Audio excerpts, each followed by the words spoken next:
I now give the floor to Ms. Rosemary DiCarlo. Madam President, the war in Ukraine is now in its third week. Fighting continues unabated.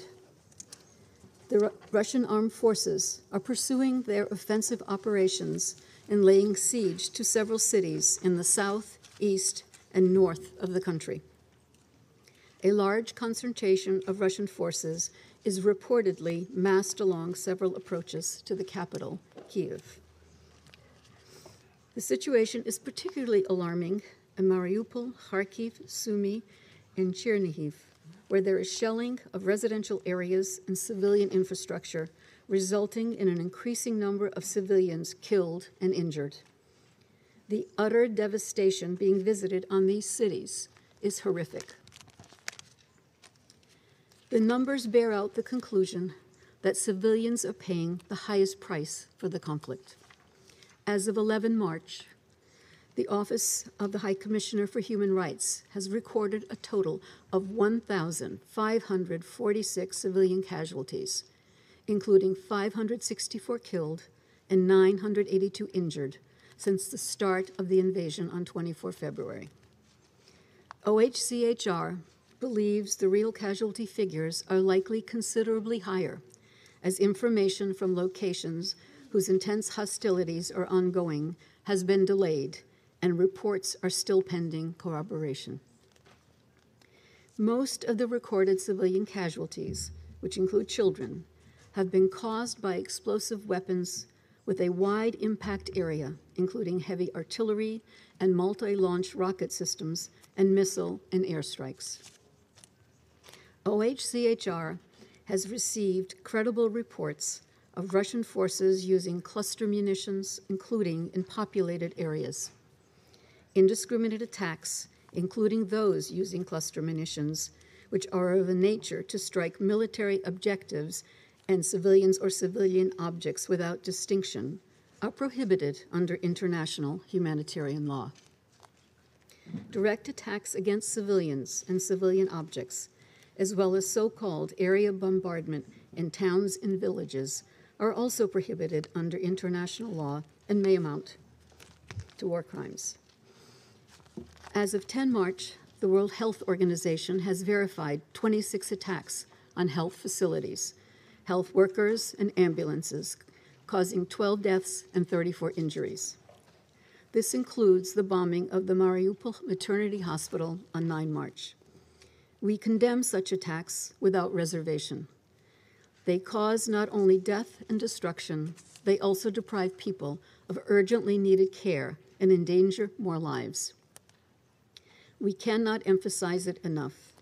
The targeting of civilians, of residential buildings, hospitals, schools, kindergartens is inexcusable and intolerable. All alleged violations of international human law must be investigated and those found responsible held accountable.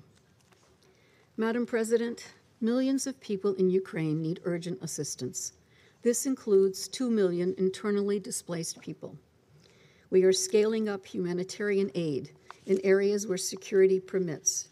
More than 500,000 people are now receiving assistance, including life-saving food, shelter, blankets, and medical supplies.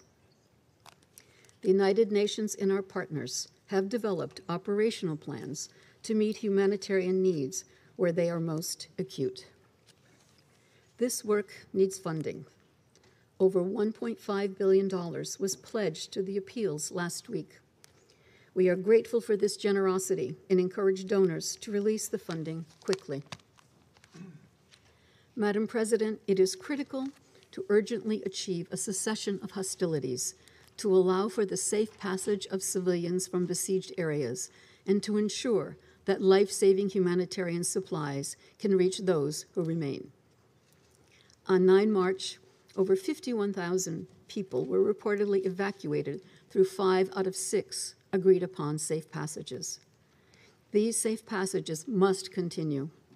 They should be implemented with clear principles and modalities. Civilians should be duly and timely informed of the possibility to leave the concerned areas and on a voluntary basis and in the direction they choose. To expand life-saving assistance and services to those most in need, humanitarian actors must also have safe, rapid, unimpeded, and sustained access to all areas. We commend the humanitarian actors on the ground who are staying and delivering in a highly volatile situation. Madam President, the number of refugees from Ukraine has reached 2.5 million people. These numbers continue increasing by the day. We also commend the countries that have kept their borders open to welcome and support refugees. All people fleeing Ukraine, including third country nationals, need access to safety and protection in line with the principle of non-refoulement and without any form of discrimination. Madam President, the need for negotiations to stop the war in Ukraine could not be more urgent. We note the 3 rounds of talks held thus far between Ukrainian and Russian delegations. We call for such efforts to intensify, including to further secure humanitarian and ceasefire arrangements as a matter of priority. We urge the sides to build on their contacts, such as the meeting yesterday between the foreign ministers of Ukraine and the Russian Federation in Antalya, Turkey.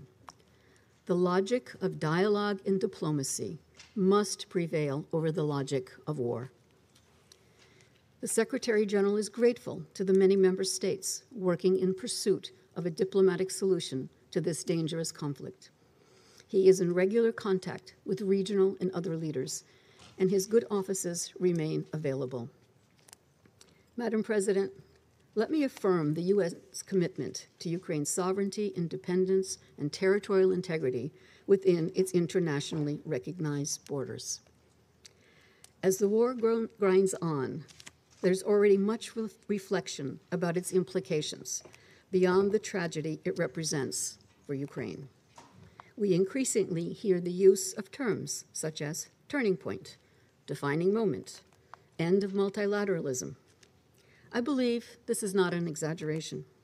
Indeed, some consequences are already being felt economically and politically. Perhaps most alarming are the risks the violence poses to the global framework for peace and security. We must do everything we can to find a solution and put an end to this war. And we must do it now. Thank you, Madam President. أشكر السيدة دي كارلو. I thank Ms. DiCarlo for her briefing.